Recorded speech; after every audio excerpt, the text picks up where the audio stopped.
Bonjour les runners, bonjour les sportifs, bonjour au petit monde de la course à pied, c'est Seb et je vous retrouve aujourd'hui dans une nouvelle capsule L'œil du coach pour ce 144e épisode du podcast À côté de mes pompes. Aujourd'hui avec Bruno, on aborde une nouvelle thématique autour de la course à pied. Comment gérer correctement son échauffement avant une compétition, et on s'est orienté avec la saison oblige autour des semi-marathons et des marathons. Alors sans plus attendre, je vous laisse découvrir cette nouvelle capsule avec un contenu clair, précis et concis. Comment bien s'échauffer, c'est la nouvelle capsule L'œil du coach avec Bruno Hobby. Bonne écoute à vous. Bonjour Bruno, alors c'est un plaisir de te retrouver dans ce nouveau format d'épisode.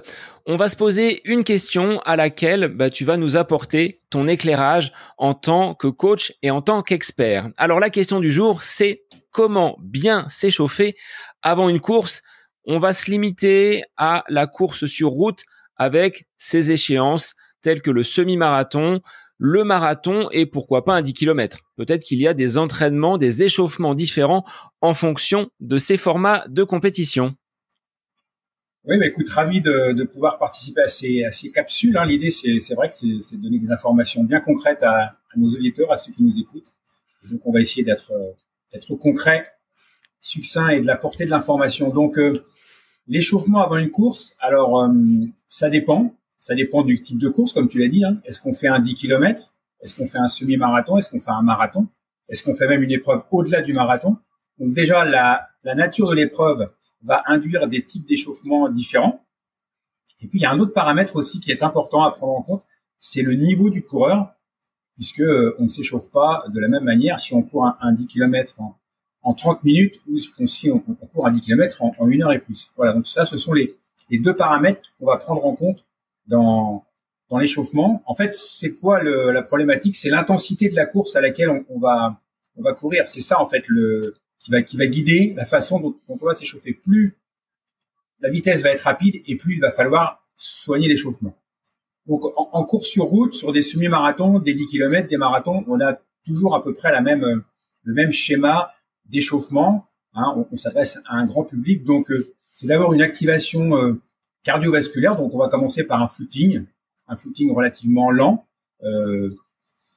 On va se mettre en route vraiment tranquillement. L'idée, c'est de se mettre à la fois psychologiquement, mais aussi physiquement dans le mouvement. Donc, il y a une activation cardiovasculaire qui est recherchée. Le but de l'échauffement, c'est de monter les muscles en température. Donc, peut-être que justement, on peut conseiller aux gens de s'échauffer. Alors là, on est en hiver, mais ne pas hésiter à se couvrir quand il s'échauffe, parce que le but, c'est justement de monter le muscle en température. L'été, c'est une autre problématique. Et d'ailleurs, entre l'hiver et l'été, il peut y avoir aussi des différences dans l'échauffement, puisque forcément, quand on a des périodes de canicule, comme on en connaît de plus en plus maintenant, l'échauffement va être beaucoup plus court, voire même parfois inexistant par rapport à ces périodes de forte température froide qu'on rencontre justement en ce moment. Donc, une activation cardiovasculaire. Alors, la durée va dépendre. Tu sais que moi, j'aime bien faire de la personnalisation quand je réponds aux questions. La durée va dépendre aussi du niveau d'entraînement du coureur. Quelqu'un qui est, prenons un cas concret, quelqu'un qui est un coureur de 10 km, qui se lance pour son premier défi, qui va le faire en 1 heure ou 1 heure et quart, sa vitesse spécifique, sa vitesse de course va se rapprocher fortement de ce qu'il a l'habitude de faire. Donc là, il n'y a pas nécessité de s'échauffer. Je dirais même que pour les coureurs débutants, l'échauffement, ça peut même fatiguer. Donc, ça va aussi dépendre du niveau d'entraînement du participant. Et on retrouve la même chose sur marathon. Moi, je déconseille à 90% des coureurs qui font des marathons de s'échauffer. D'abord parce que c'est compliqué avec les SAS maintenant, c'est pas forcément évident. Et puis, à part si on est un coureur élite où on va démarrer sur une intensité très élevée, l'échauffement sur marathon n'a aucun sens. J'ai entraîné des athlètes à 2h15 sur marathon. Je leur conseillais de ne pas s'échauffer et ça se passait très bien. Voilà. Donc, pour certains coureurs, l'échauffement n'est pas indispensable. Plus la vitesse de course va se rapprocher de quelque chose qu'on a l'habitude de faire à l'entraînement, moins c'est nécessaire. À l'inverse, si la vitesse de course est très élevée, non seulement l'échauffement doit être une activation cardiovasculaire, mais ça doit être aussi une activation, on va dire, articulaire. On va faire en sorte que les articulations, que les tendons, que les ligaments, bref, que tout l'appareil locomoteur dans son entier soit sollicité. Donc la course va être lente au début, de plus en plus rapide à la fin. Moi, je conseille vraiment de courir au moins 10 à 15 minutes pour qu'il y ait vraiment un effet sur les muscles, que la montée en température s'effectue réellement, et de ne pas dépasser 25 à 30 minutes. Un coureur aguerri qui s'entraîne régulièrement peut courir 30 minutes sans que ça le fatigue. Je parle d'un coureur là plutôt de 10 km. Après, sur des semi-marathons, l'intensité étant moins élevée, on peut se permettre de courir 15 à 20 minutes maximum. Ça suffit largement.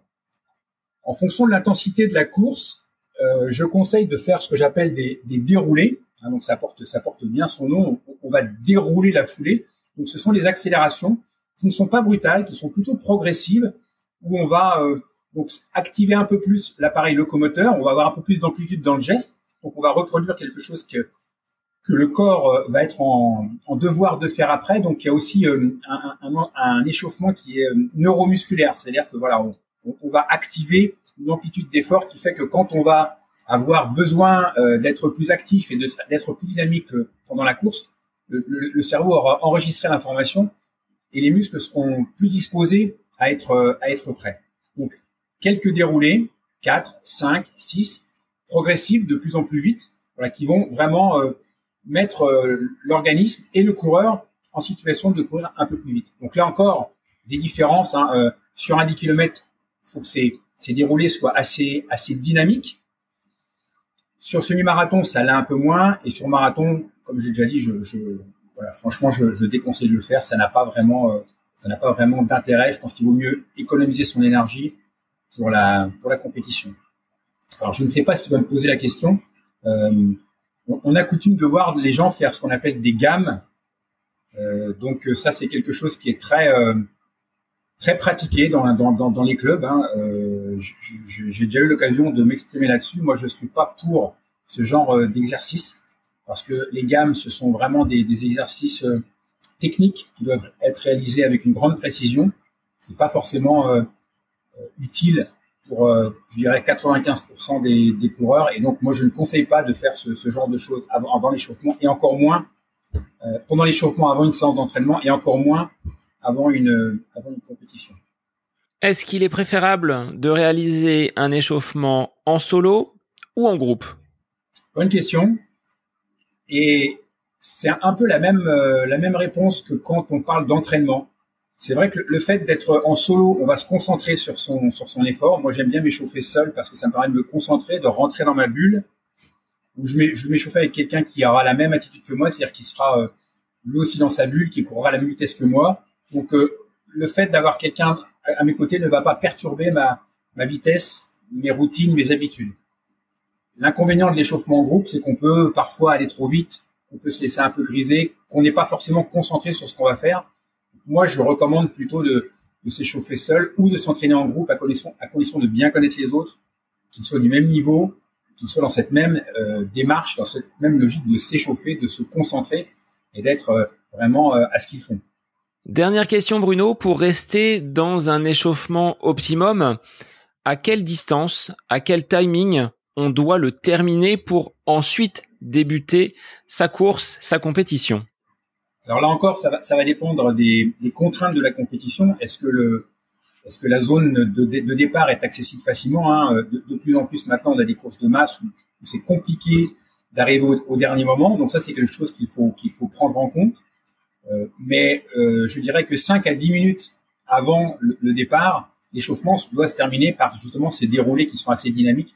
5 à 10 minutes avant le départ, ça laisse le temps de s'hydrater si nécessaire, de prendre le gel juste avant de partir, de se concentrer un petit peu, voilà, de redescendre et de se concentrer sur l'effort, sur la course, sans que ça soit trop éloigné. Après, si on est obligé de rester très longtemps dans le sas et qu'on fait une épreuve qui nécessite un gros engagement, il y a ce qu'on appelle les étirements actifs, donc des étirements où on va mettre le muscle en situation de tension musculaire pour maintenir justement sa mobilisation. Alors, c'est pas l'objet de ce podcast, mais on pourrait y revenir plus tard sur qu'est-ce que c'est qu'un étirement passif qu'on doit faire après, qu'est-ce que c'est qu'un étirement actif qu'on doit faire avant. En tout cas, là, on parle d'étirement actif. Très bien Bruno, merci pour ces conseils très pratiques dans cette capsule consacrée donc à l'échauffement avant course. À très vite Bruno. À très bientôt.